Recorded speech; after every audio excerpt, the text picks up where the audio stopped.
Ever since joining YouTube, I've always been a bit bemused by the amount of anger and emotional reactions atheists have over William Lane Craig.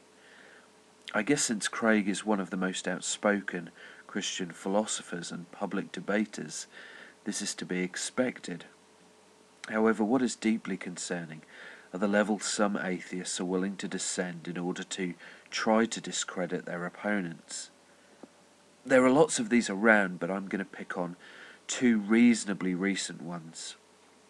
First up is dprjones' recent video, God is Not Good, William Lane Craig. And secondly, Thunderf00t's recent video entitled William Lane, 2 Citations Craig. DPR appears worried that 6 of Craig's commonly used arguments could be used by lots of other religions, and that this somehow renders them unpersuasive. But this is not the case at all. Let's take an example from ethics. The principle of utility, the argument for the greatest good for the greatest number, can be employed by many differing forms of utilitarianism. Bentham, Mill, and Singer are 3 examples of utilitarians who employ it, but in different utilitarian models. But this does not make the principle of utility redundant as a consequence. So DPR's method here is fallacious, but also there are other problems. One is that each religion also has many other doctrines on top of these arguments by which it can be judged. If I could make the case that for example, the Muslim doctrine of Tawhid is incoherent, then these 6 arguments cannot be used in favour of Allah. Then DPR raises what appears to be a childish point about similarities in Craig's speeches. Any of us who have been to university have been warned about Professor so-and-so's lecture on whatever it might be, or we have heard students talking about a lecture we heard ourselves a year ago, and it sounds like exactly the same lecture. This does not discredit them, and it does not discredit Craig in the slightest. And given how prone YouTube atheist apologists are to blindly repeating aphorisms from Richard Dawkins, at least Craig is writing his own material, so he has one up on most of you. DPR then makes a rather odd point that there are other professional philosophers out there who disagree with Craig. Yeah? And? This seems like a news headline to DPR. I can only think this because he's not read much philosophy.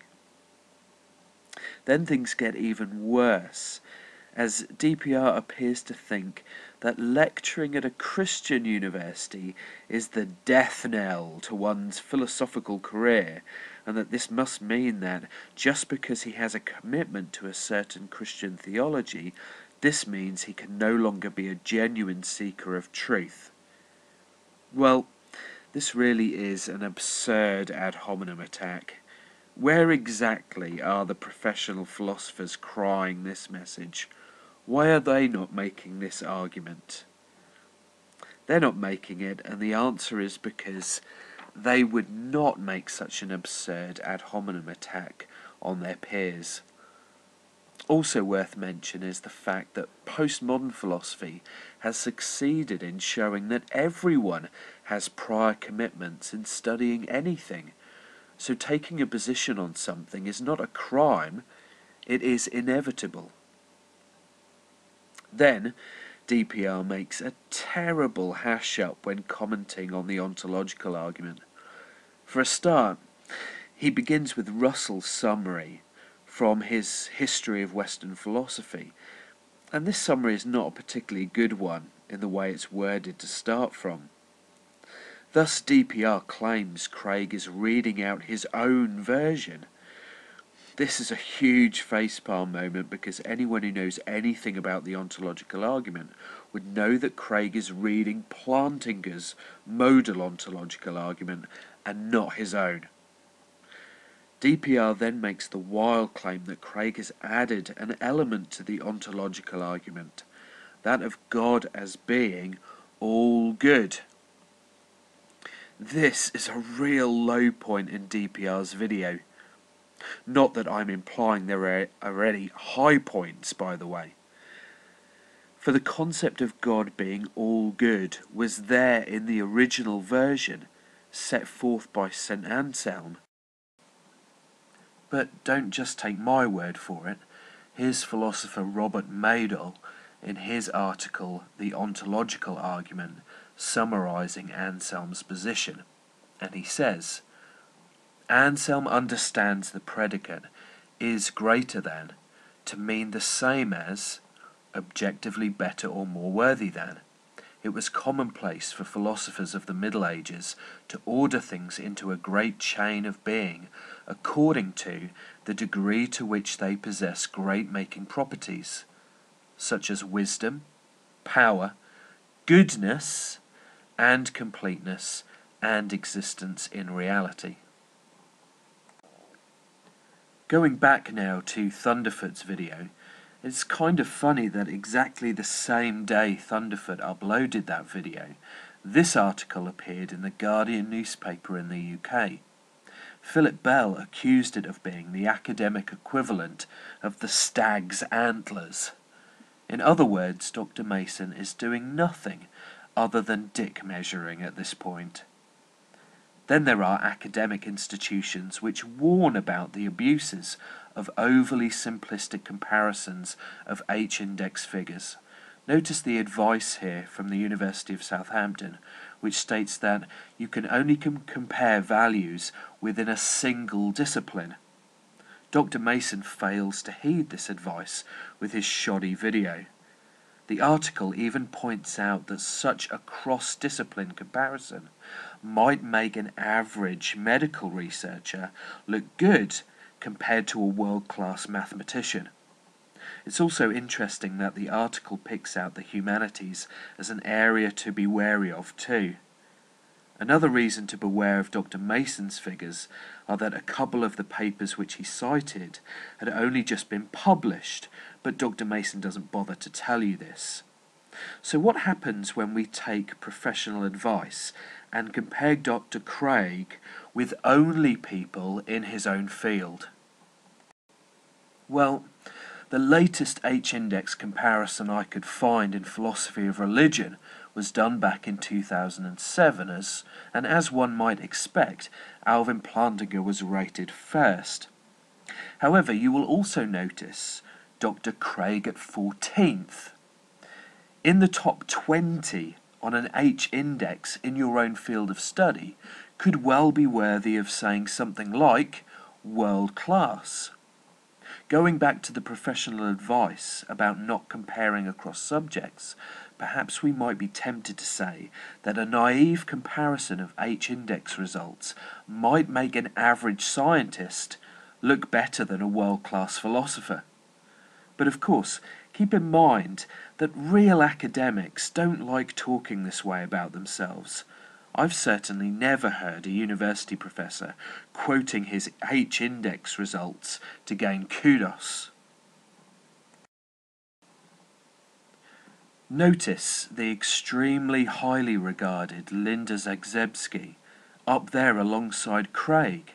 She commands tremendous respect in the subject, and yet most atheists will not have heard of her. This is why when Dawkins tells people not to be surprised if they've never heard of Craig, well, he's right. They shouldn't be. Unless you read lots of philosophy of religion or closely related subjects, you would never know who these people are. Also notice the atheist philosopher Michael Tooley, also rated 14th alongside Dr. Craig. Is Dr. Mason ready to accuse Michael Tooley of being an academic midget? I, for one, would love to see that video, but it's not going to be made, and we all know why. On that same list, down in 32nd place, is an oft-cited atheist philosopher who again commands the highest respect in the philosophy of religion, Graham Oppy. Well, if Craig is a midget at 14th, is Oppy an intellectual teddy bear compared to Dr. Mason? One more interesting thing to notice is that in a highly regarded lighter blog, there was research done on the most discussed metaphysicians, and alongside names such as Kripke, Carnap, Strawson, Descartes and Maudlin was William Lane Craig. This is interesting because metaphysics is not even Craig's main field. The resounding theme of my research is that you can find lots of YouTube popular level atheists who don't read philosophy criticising Craig. What you won't find is too many people within the philosophy of religion or within philosophy more broadly doing such criticisms of Dr. Craig. In this video then, I think I have more than responded to the trite accusations commonly thrown at Dr. Craig, but especially the videos by Thunderf00t and dprjones. And my suggestion to both of them is to start doing some real academic work in the field. Why is it that no academics in philosophy of religion are talking about Thunderf00t or dprjones? Is this the best that they can do in responding to a genuine academic? If so, then I genuinely feel very sorry for both of these guys. Here to conclude are some quotes from real academics about Craig. Well, I've only had the pleasure of meeting Dr. Craig once. We were on a panel together at the Christian Book Expo in Dallas the other day. But it was a large and unwieldy panel, so I didn't get a sense of his form. But I can tell you that my brothers and sisters and co-thinkers in the unbelieving community take him very seriously. He's thought of as a very tough guy, very rigorous, very scholarly, very formidable. And I say that without reserve. I mean, I don't say it because I'm here. Normally I don't get people saying good luck tonight, kind of thing, and don't let us down, but with him I do.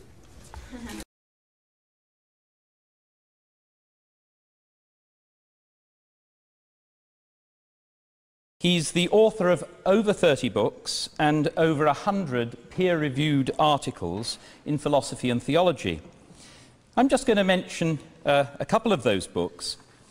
The Cosmological Argument from Plato to Leibniz, that's actually my own copy, dated 1980. I got it when studying the B.Phil here, studying philosophy of religion under Basil Mitchell. And it was clear even then that Bill's book was a new landmark in discussion of the cosmological argument.